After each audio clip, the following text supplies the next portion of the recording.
భారతదేశం అభివృద్ధి చెందాలంటే విద్యార్థులు చదువుల్లో రాణించాలని కర్నూలు నగర కుర్ని సంక్షేమం సంఘం నాయకులు అన్నారు.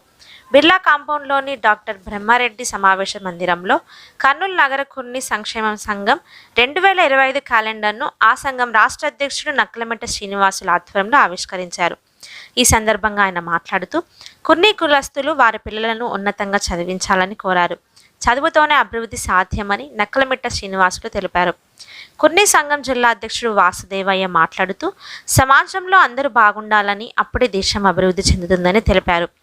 కేంద్ర రాష్ట్ర ప్రభుత్వాలు 2047 విజన్తో ముందుకు పోతుందని, దానిలో భాగంగా విద్యార్థులు చదువుల్లో రాణిస్తే 2047 సంవత్సరంలోపు భారతదేశం అభివృద్ధి చెందిన దేశాల జాబితాలో చేరుతున్నారని తెలిపారు. ఈ కార్యక్రమంలో నక్కలమెట్ట శ్రీనివాసులు, కృష్ణయ్య, వాసుదేవయ్య, ప్రసాద్, రామకృష్ణ, మాధవిలత, భూలక్ష్మి తదితరులు పాల్గొన్నారు. అనంతరం కుర్ని సంఘం జిల్లా అధ్యక్షుడు వాసుదేవయ్య, ఆ సంఘం రాష్ట్ర అధ్యక్షుడు నక్కలమెట్ట శ్రీనివాసులు మాట్లాడారు.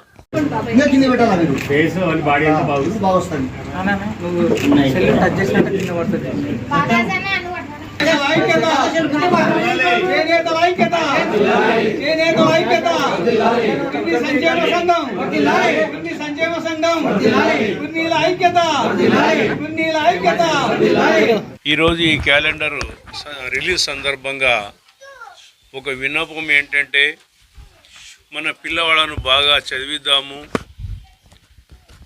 పిల్లవాళ్ళు ఇప్పటికే కంప్యూటర్ రంగంలో మంచి స్థాయిలో పనిచేస్తూ మరి ఇంజనీరింగ్ విషయాల్లో బాగా ఒక స్థాయిలో ఉన్నారు. మరి డాక్టర్లుగా కూడా చాలామంది అవుతున్నారు. అన్ని రంగాల్లో కూడా మన కులస్తులను ప్రేరేపించి బాగా చదివే ఏర్పాటు చేయవలసిందిగా అందరు కుల సంఘ నాయకులకు ఈ సందర్భంగా పేరు పేరున మరి ధన్యవాదాలు తెలియజేస్తున్నాను. బాగా చదివించాలని కోరుకుంటున్నాను. మరి పిల్లవాళ్లకు కాలమాన పట్టికను అందుబాటులో ఉంచి వాళ్ళు సెలవు రోజుల్లో ఏ విధంగా వాళ్ళ యొక్క కాలాన్ని సద్వినియోగం చేసుకోవాలా, పండుగ రోజుల్లో ఏ విధంగా కాలాన్ని సద్వినియోగం చేయాలా, మన సంస్కృతి సాంప్రదాయాలను ఏ విధంగా కాపాడాలా అనే విషయాలను పిల్లలకు బోధిస్తూ ఈ క్యాలెండర్ స్ఫూర్తిగా వాళ్ళ యొక్క భవిష్యత్తును నిర్మించవలసిందిగా ఈ సందర్భంగా అందరికీ మరి నమస్కరిస్తూ నేను ఒకటే కోరుకుంటున్నా, విశ్వమంతా కూడా బాగున్నప్పుడే మనం బాగుంటాం. మనం ఒకటే బాగుండాలనుకోవడము అవివేకం అవుతుంది. ఎందుకంటే ప్రతి జీవి బాగుండాలి. ఇందాకే చెప్పాను నేను, ప్రతి జీవి బాగున్నప్పుడే మనం బాగుంటాం. కానీ పక్కోడు చెడిపోవాలనుకున్నప్పుడు మనం ఎట్టి పరిస్థితుల్లో బాగున్నాం. అయితే ఇక్కడ విషయం అంటే, కుర్నీ సమాజంలో ఎక్కువ మంది అప్పట్లో మగ్గాలు వేసి వాళ్ళు మగ్గాల నుంచి ఇప్పుడు అవి జరక్క పక్కకు వచ్చి వివిధ వృత్తుల్లో ఎక్కువ మంది హోటల్లో సర్వేలుగా పనిచేసే వాళ్ళు ఎక్కువ ఉన్నారు. రకరకాల చిన్న చిన్న వృత్తుల్లో పనిచేస్తున్నారు.